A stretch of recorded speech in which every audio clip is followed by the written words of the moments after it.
Hey guys, some of you might remember our old cabinet here, and today we are giving it a chalk paint makeover.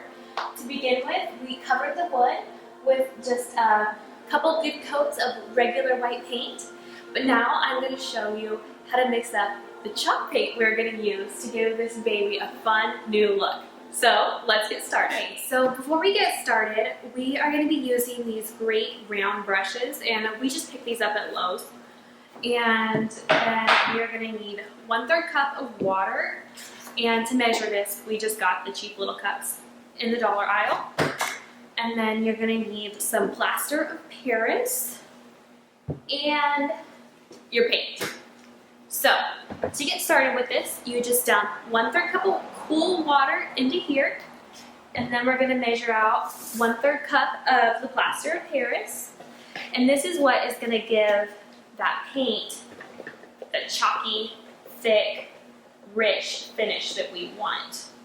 So get that just about right, and we're going to dump it in there. So then we're just going to use this stir stick that came with the paint and mix it up. We want this mixture to be really smooth before we add in the paint, just to make sure that everything, well, goes smoothly.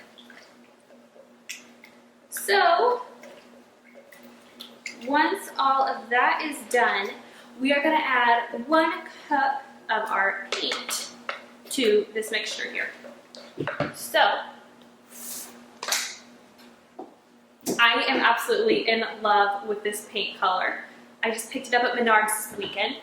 But the great thing about chalk paint is I plan on doing more than one project, and all I'm going to need is this little container, because adding the water and the plaster really stretches how far the paint goes. So you can see I've got this awesome shade of green here. So then I just need my 1 cup measuring cup, and we are going to dump our paint in here, get it all measured out. Oh, okay. Really do not want to make a mess with this.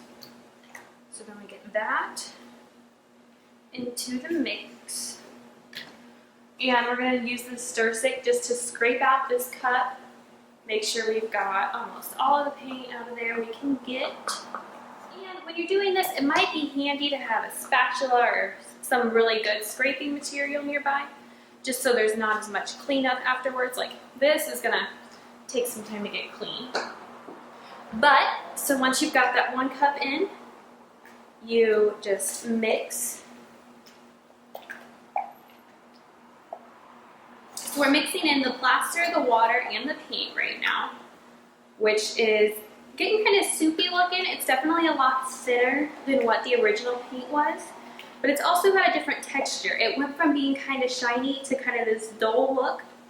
I don't know if, yeah, the dull look you can see there.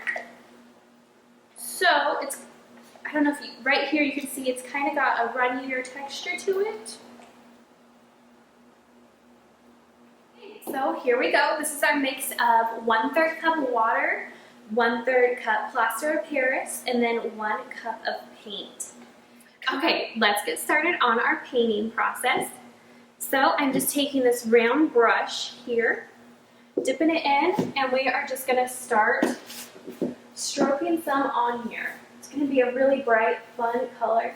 You can kind of see it's got a different texture to it, and it's kind of a thin paint. We want it to be thin because we're going to do multiple coats, and then later we will sand it off, and the white is going to shine through. Of course, if you didn't want that rustic, kind of weathered effect that we're going for, you wouldn't have to do a base coat underneath here. We could have just left the wood and sanded for that, but we are looking to really brighten up this piece and bring in some new life to it. So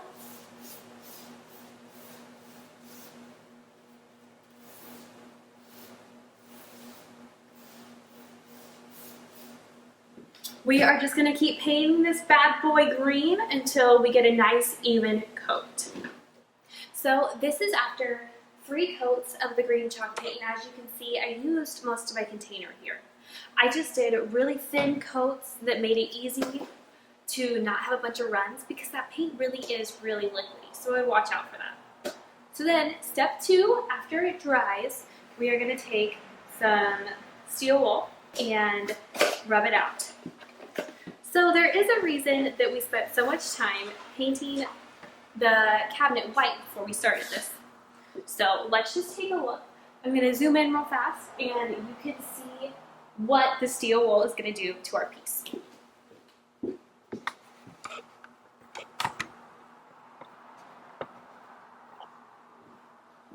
Okay, so this here is our before, and I'm just going to steel wool this corner a little bit. Now I don't want to push too hard because I don't want the wood look to come through. What I want to see is that nice white edge.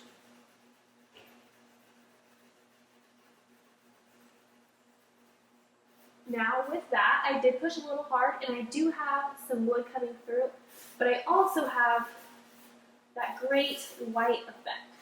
So I'm just going to take the steel wool, go over all of my edges, really bring out the architectural beauty in this piece here. Okay, so after we're done with the steel wool, we're going to take a clean brush here and the Valspar sealing wax. And we're going to apply a nice thin coat. The Valspar sealing wax is going to protect your paint job from the elements, from collecting a lot of dust. And it's going to give it a nice shinier finish, which just adds some texture to our very textured piece. We are finally done. We have got some coats of white paint on here for the base coat and then 3 layers of our chalk paint mixture over top. We've sanded the edges here with the steel wool, and then we've got a coat of the sealing wax on top of that. And to top it all off, we put the original hardware that came with the piece back on just to keep some of the original character and make this a great display piece.